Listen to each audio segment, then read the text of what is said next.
just like to note things of synchronicity sitting here. There is a pistachio shell, which I bought. Actually, there's several pistachio shells right around where I'm sitting. And I had purchased a big bag of pistachios for the first time in several months, just the other day. There's also cheese popcorn, which cheese is a thing that synchronizes with another lady who is a twin.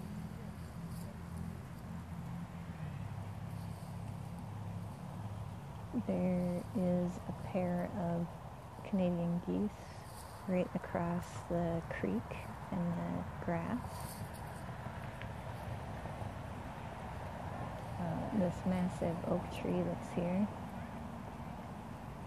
This particular bench also, because there were people down at the other benches I was going to sit at, but I ended up at this one, so I'm guessing there's some purpose to that.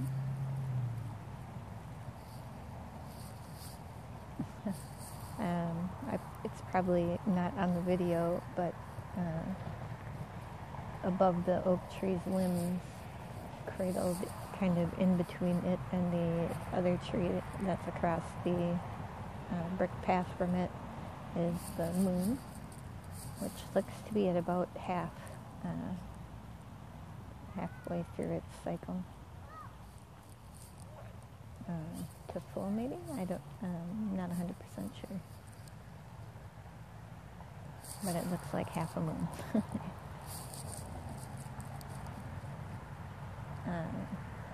For those of you who don't know, this is a vaporizer, and I vape. It's an e-cig, basically.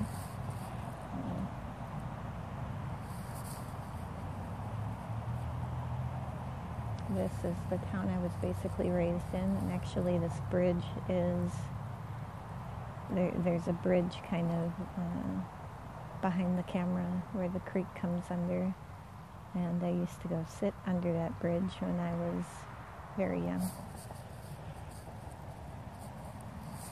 This park is fairly new. It's kind of sad. There actually used to be hundreds more trees on the shoreline here, but they ripped them all out, or most of them out, for this park, I guess. They didn't rip all of the trees out further down by the apartment that I live in currently. But a couple of these trees got left here. This guy here, that's in frame for some reason. Or gal. Actually, I don't know if oak trees carry both sexes in one tree or if they have male and female trees, but whatever it is. Pretty magnificent oak tree. Glad to have it in frame. I haven't done any videos yet, and nor have I even really mentioned yet why I am making videos, but this is my first one, so bear with me. Work in progress.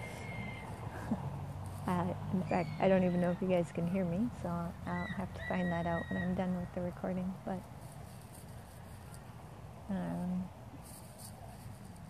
I have come to understand that I am harboring divine love. I am a vehicle for unconditional love, and terminology for that, as I understand it, is twin flame. Everything with that has synchronized with me, and things that just can't be coincidences have happened, which I will probably talk about at some point in time in these videos, but today is a perfect day to start making videos, and not because it's gorgeous outside, and this is only the second really nice day we've had yet this spring, Not because I have this beautiful spot to sit in, or not even because of the encouragement that another twin from New Zealand has given me to put together a video, but because today I was triggered, and I reacted from a space that felt like an unconditional space, but it probably wasn't. Me being triggered and my reaction then caused my twin to react harshly, and he pushed me away a little bit today. That's okay, we just ride the little waves on the creek, right? But anyways, it seems like a perfect day because when those things happen, when your twin pushes you away, or your divine counterpart, or your soulmate, however you want to term it, when that person pushes you away, whether it's because of your actions or circumstance or divine timing, or whatever the reasoning is for the push away, these are the days when you would question, is this really, can I do this? Can I handle this? Is this really what's going on? And that's when the signs and synchronicities and, messages that you get through other people or wildlife, or I've seen things in the clouds even. I will often see hearts in the clouds, and then I know that there's about to be some sort of message in the cloud. Actually, right now I'm just looking up, and there's a massive feather across the sky. But I don't see any hearts, so I don't necessarily define it as a definitive message. Could just be happenstance, but it's pretty impressive. Yeah, these are the days when you might wish things be different, or you might question things. So it seems like a good day to start a video and talk about, why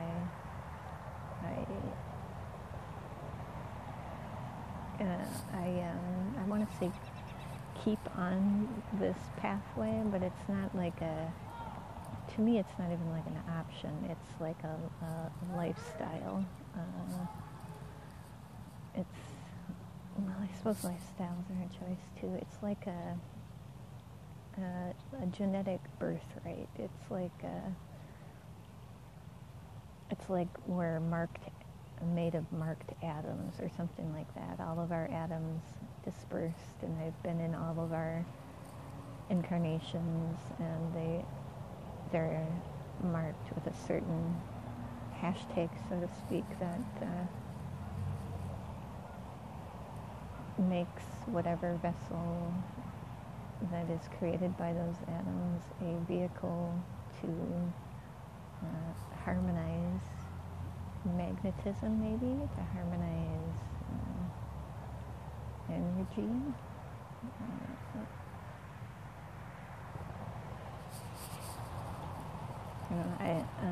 A lot of my current research is being done on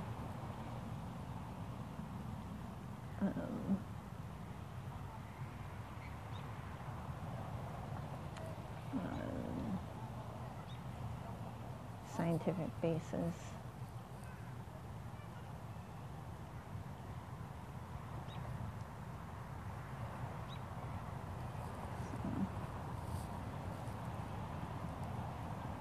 I'm just pausing here for a moment.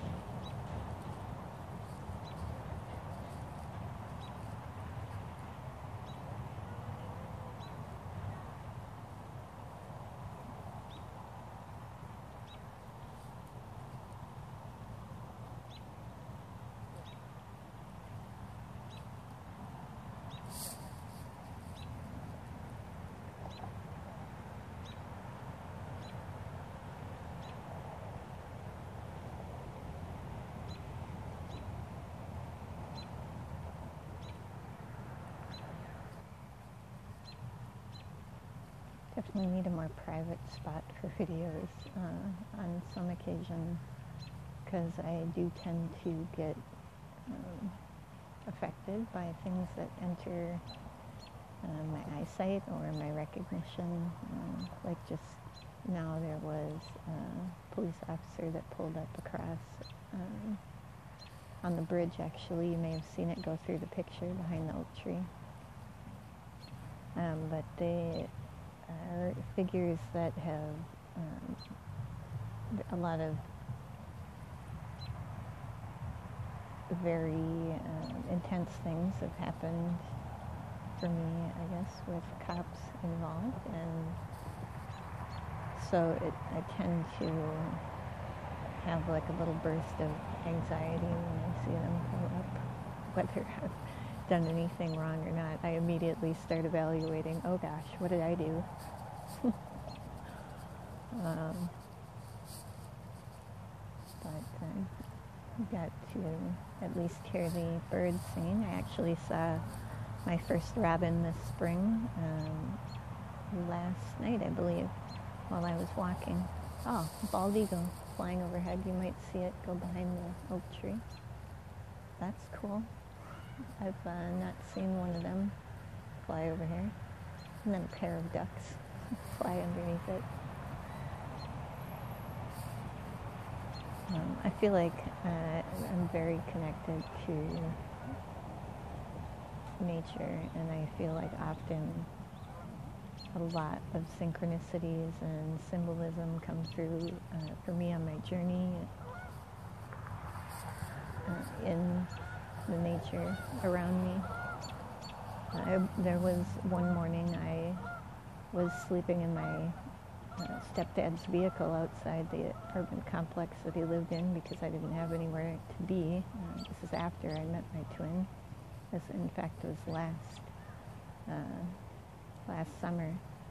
But I woke up one of the mornings, and before I even moved, I opened my eyes, and sitting on the fence, the wooden fence for somebody's backyard right in front of where I was sleeping, without even having to move my eyes, I opened them and they fell right on a peregrine falcon who was sitting on the fence. I took some pictures, and maybe if I can figure out how to edit them in, I'll put them in here so you can see. They're blurry pictures, but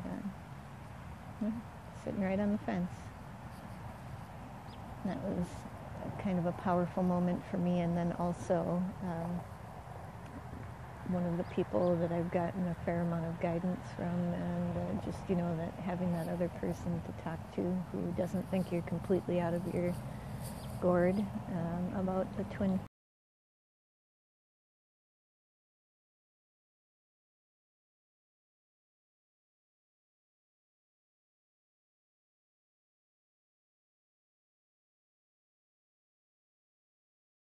flame stuff.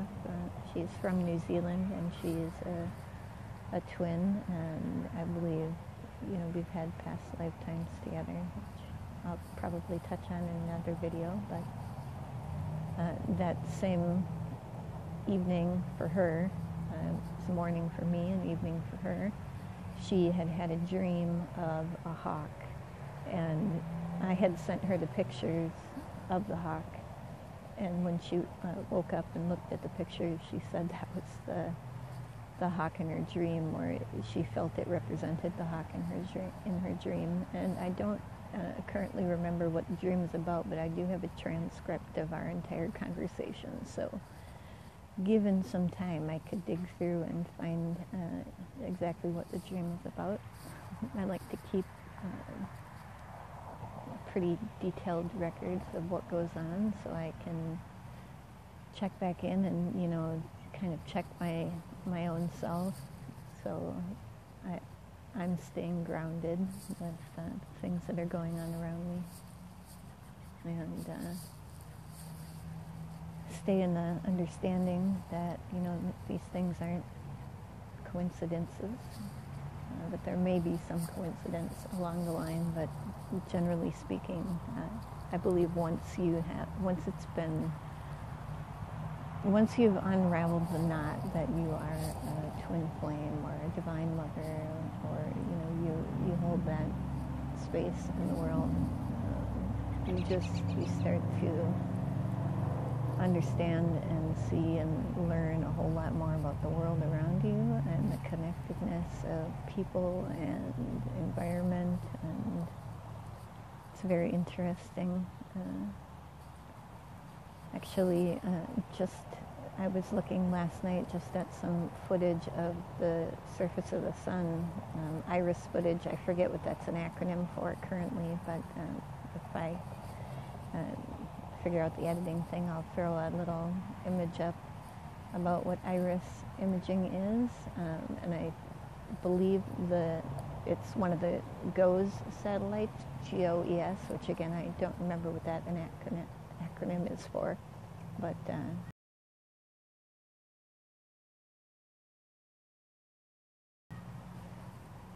a satellite anyways that watches the sun, and on the 2nd of April, so just a few days ago, there is what looks like the face of a masculine Egyptian or Indian, possibly, even had a little hint of like a Roman helmet or nose piece to a helmet to it. But its left ear was flashing, and it was making me think that, I need to listen. There's something I need to listen for.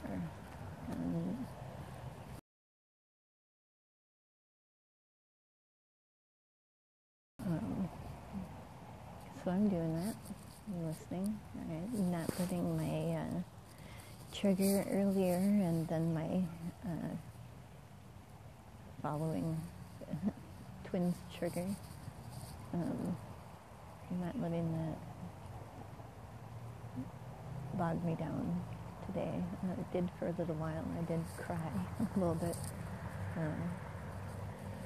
this morning, just a bit of a release after the incident happened. But, I understand that it's because my behavior has triggered him, that he needs space right now, and I want anything but space. So, I just, at this point, feel like it's my part in this to just let him be who he is, and he has a karmic connection in his life right now, a gentleman that he lives with, and I believe he's actually kind of a key piece in getting us to union, even though this karmic person being in my twin's life has removed my twin from my life for a great quantity of the time. I used to get to spend quite a bit more time with him, even after we had dated for a year, and then we separated, and we didn't speak for several months, and then he called me up and asked if he could come pick me up, and then we just started hanging out again. And then it was like every day after that. I even lived in his car for a while. A bit of a gypsy heart, I guess. Wanderer of sorts. Home is within me and within the people that I care about, and not necessarily the places my feet go or my head lay. But anyways, he had this individual start working where he works, and he works on the same schedule, and they get along very well. And I can see how he might. There's a bunch of things in their relationship with each other that I can see would unlock a bunch of things for my twin. So I'm pleased for him to have that, and I'm glad for him to have happiness and feel comfortable where he is. But boy, on this side of the fence sometimes, I mean, not that there's really a fence, it's more like a plasma barrier, and you just, sometimes you push through it, and sometimes you feel like it's blocking you, and it's all your own interpretation and your own manifestation, I guess. But I feel like it's best for the situation, and I just hope that, pardon me, I have the strength within to remain as triggered as little as possible. I've honestly become much better, much more understanding of situations, and much better at interpreting that, a lot of what I was being triggered by were things that I was causing.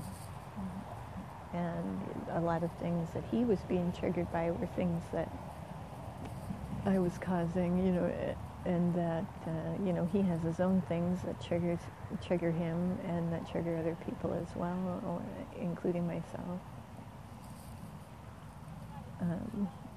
But I just became much more aware of, the space that the words were coming from him and from myself on this journey. But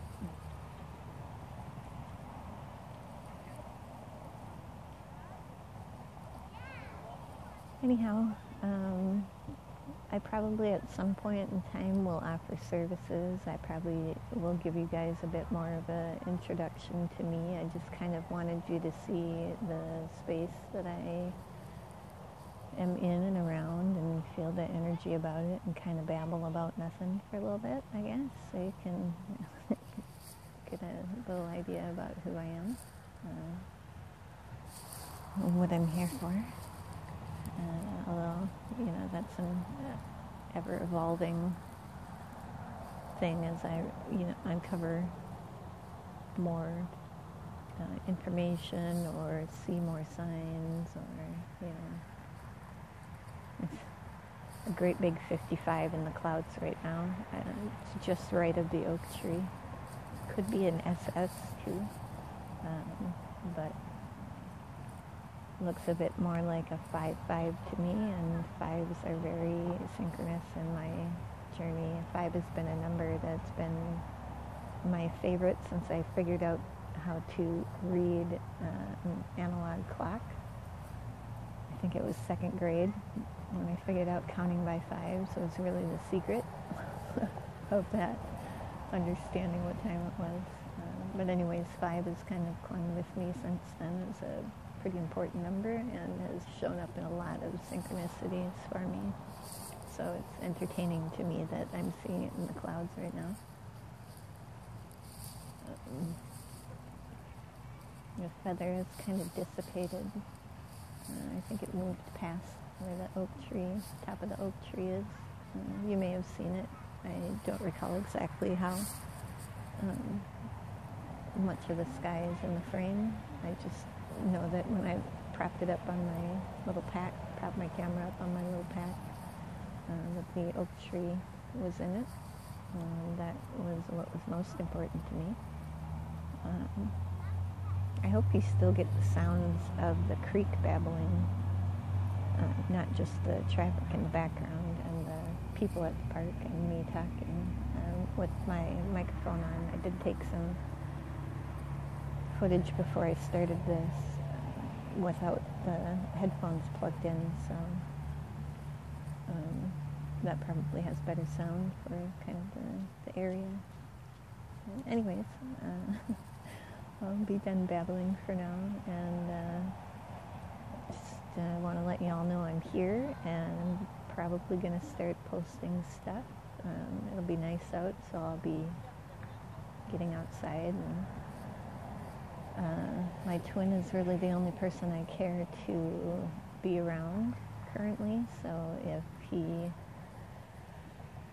is unavailable or, is still needing that space, then I will have a lot of private time. So plenty of time to make videos, and maybe help piece together some of the puzzles that everybody is wondering about. Maybe help give directive for people who don't know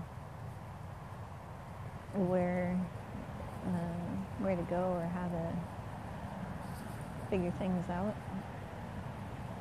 It's a little visit from a squirrel. He's got a nut in his mouth. I don't know if you can see him, but he's down the path under the oak tree.